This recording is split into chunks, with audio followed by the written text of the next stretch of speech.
The movie begins with the release of a book called Daedalus in France, eagerly awaited by everyone for its third volume.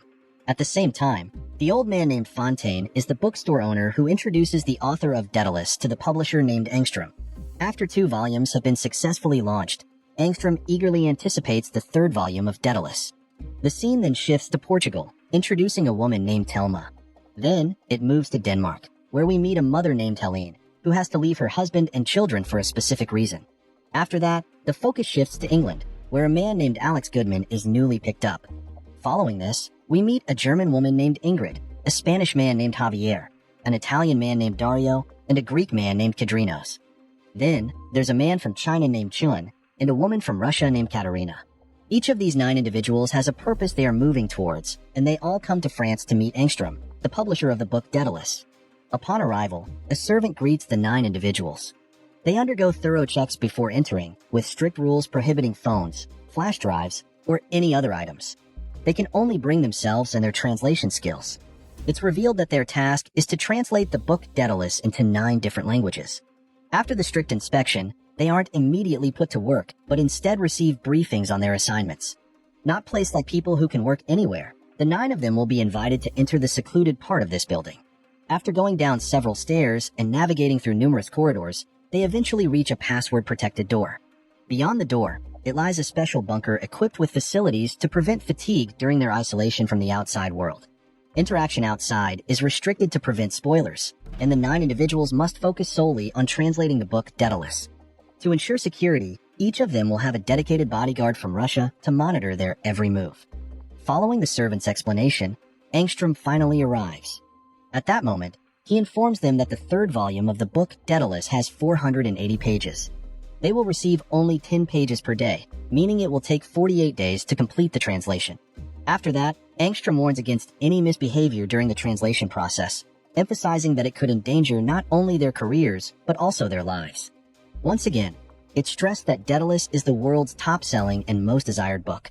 Translating it into 9 different languages from French requires precision to ensure no confusion and accurate interpretation of every word. Additionally, Daedalus isn't just a fictional story. Each page is filled with poetic French sentences. Each translator has their own way to maximize their work, but still, the target time to finish 10 pages is 1 day. During lunchtime, they all gather to share stories. These 9 people are treated exceptionally well, like very important guests. A highly paid job, despite having very high risks and working under the strictest system created by Engstrom as the publisher. At that moment, Kadrinos from Greece honestly admits that the only reason he's interested in staying in this bunker is because of the high payment. That view differs from Katerina, who admits to liking the content of the Daedalus book. Katerina really wants to meet Oscar Brock, the author of the Daedalus book whose identity has never been known to anyone until now. Sometime later, they're nearing the end of submitting the 10th page, where everyone is concentrated on their laptops. It can be said that translating this book is notably challenging, but Katerina is deeply moved by the writing in the Daedalus book, to the point of shedding tears. After that, Engstrom arrives with a suitcase containing something urgent. At that moment, all eyes look towards Engstrom, because it turns out the collection method is very unique, with a flash drive lock that has been flagged from 9 different countries. With that, whatever has been translated by those 9 individuals will not leak at all. Only the publisher knows, and there will be no spoilers appearing in public. Engstrom also explains that tomorrow there will be another 10 pages that Engstrom will provide, but for now, everyone must focus on resting first and keeping their minds away from what they have been working on before. And after 8 hours of rest time passed, the second day begins. They successfully pass another 10 pages quickly without any obstacles. Time feels short, and the 9 individuals still have 46 more days of work ahead. They feel nothing but gratitude for being able to work like this despite the high demands. The same thing is felt by Engstrom as the publisher because of the extraordinary success of the Daedalus book. Engstrom even does not need sales from other books, as he can become rich just by relying on sales from the previous 2 volumes of Daedalus. Until one day, Engstrom, who is busy eating, starts receiving incoming emails. The emails that Engstrom never thought of before while running a career as a book publisher of Daedalus. It turns out, the content of the email is a serious threat related to the spreading of the first 20 pages of the 3rd volume of the Daedalus book. As a result, an immediate search is conducted, where Engstrom gathers the 9 individuals while explaining that the extortionist demands a ransom of €80 million. If not sent within 3 days, the extortionist will publish the first 20 pages the next day, followed by 100 pages the day after. At that moment, the 9 individuals are shocked to hear the threat, but Engstrom believes that among the 9 individuals, there is one infiltrator who managed to uncover and spread data related to the content of the 3rd volume of Daedalus. Upon hearing this, Dario from Italy agrees to search for the main perpetrator. Meanwhile, Kedrinos seems to laugh because he finds it funny, but he's quickly stopped by the Russian bodyguard. Similar incidents happened with Alex Goodman, who tried to help Kedrinos. In this situation, Engstrom did not want to give the infiltrator a chance to confess, and Engstrom wanted to find out in his own way. After that meeting, a mass search process was conducted, but in Ingrid's room, the bodyguards found nothing. The same goes for Dario's room, where nothing suspicious was found. However, in Helene's room, the bodyguards a hidden pile of papers written in Danish. Helene then admitted that it was her own novel. It turns out, Helene likes to write novels, and she doesn't prioritize her job as a translator. Unfortunately, Engstrom, who understood Danish, said that Helene had no talent for writing, and she should stick to entertaining instead. After dealing with Helene, the other 8 people still speculated about who the real perpetrator was. After that, they glanced at each other suspiciously, ultimately suspecting one person, Javier, the Spanish man who always wore a bandage on his hand after falling off his bike. At that moment, Telma even tried to tear off the bandage, thinking there was a gadget inside. But it turned out there was nothing, and Javier himself was genuinely in pain. This tense situation was affecting everyone, yet the real mastermind remained unknown. On the other hand, Katerina began to approach Alex, because she was curious about how Alex could be invited in, considering Alex was picked up while sleeping on the side of the road. Upon hearing that question, Alex immediately began to explain. Where 11 months ago, Alex was actually a regular person who was a fan of the works of Oscar Brock, the author of Daedalus. At that moment, Alex intentionally translated volumes 1 and 2 on his own to meet Oscar Brock, by making translations far better than what the translators had done at the time, from French to English. As the results, many people commented and suggested Alex as a replacement translator. Right in front of Engstrom, Alex boldly claimed he could predict the first sentence of the 3rd volume of the Daedalus book. Engstrom was curious and tell Alex to write it down. Obviously, it couldn't be exactly the same, considering the book hadn't been released yet. But in fact, what Alex wrote immediately stunned Engstrom. Alex explained that this happened because Alex saw the first sentences of the 1st and 2nd volumes, then combined them like mathematics. After that, the scene switches to Dario, who begins to smell something foul around the library room.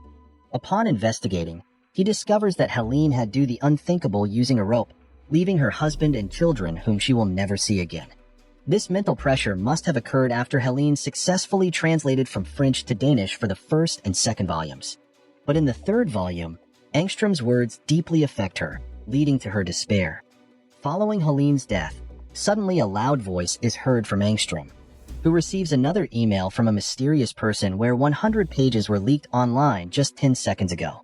Strangely, no one was holding a gadget during the time of crisis. Engstrom himself becomes furious and accuses everyone in the room. After that, Alex is beaten until he struggles to breathe. The same goes for Kedrinos and Ingrid, who are threatened to the point of trembling. Surprisingly, Katerina was shot in the stomach by Engstrom. Not only does Katerina face danger, but Alex also finds himself in a similar fate, except the bullet is aimed at his chest. Engstrom suspects both of them, recalling their conversation from the previous night. However, for his actions, Engstrom is immediately threatened by his own bodyguards, and at that moment, Engstrom will be taken to the police station. Fortunately, Alex survives the ordeal, much to everyone's astonishment. His love for reading books turns out to be his savior, as a thick book shields his chest from harm. In the hospital, Katerina is being treated seriously, as she is entering a critical phase due to severe bleeding earlier. Upon seeing this, Alex decides to go to the police station. After that, the scene shifts to Fontaine, who was previously seen meeting Engstrom. At that moment, Fontaine confesses that he can no longer make Engstrom the publisher of the Daedalus book, because Engstrom prioritizes his profit above anything else. Following Engstrom's idea, for the translators are locked in a bunker, which obviously Engstrom's intention is not to preserve the quality of the content of Daedalus itself, but Engstrom is more towards anticipating a reduction in profit due to spoilers. As the only person who knows the identity of Oscar Brock, Fontaine says that Daedalus is no longer about quantity. Regardless of spoilers, people will still seek the book. However, Angstrom reacts aggressively, pushing Fontaine, who tragically loses his life after falling down the stairs. Before departing, Angstrom seizes the opportunity to erase all evidence and steals a copy of the third volume of the Daedalus book. After that, Fontaine's shop is burned to the ground, leaving no trace behind. The scene shifts to Alex at the police station confronting Angstrom, expressing his anger about Katerina's critical injury. Not only that, Angstrom also has to hear a surprising information that Fontaine is Alex's father. The shop that has stood for 40 years witnesses Alex's growth. And the reason that Alex loves books very much because of Fontaine's sincere role in appreciating every writing.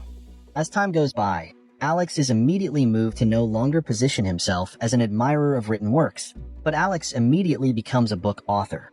And all of that starts with Alex writing a book called Daedalus, revealing that Oscar Brock is actually Alex Goodman.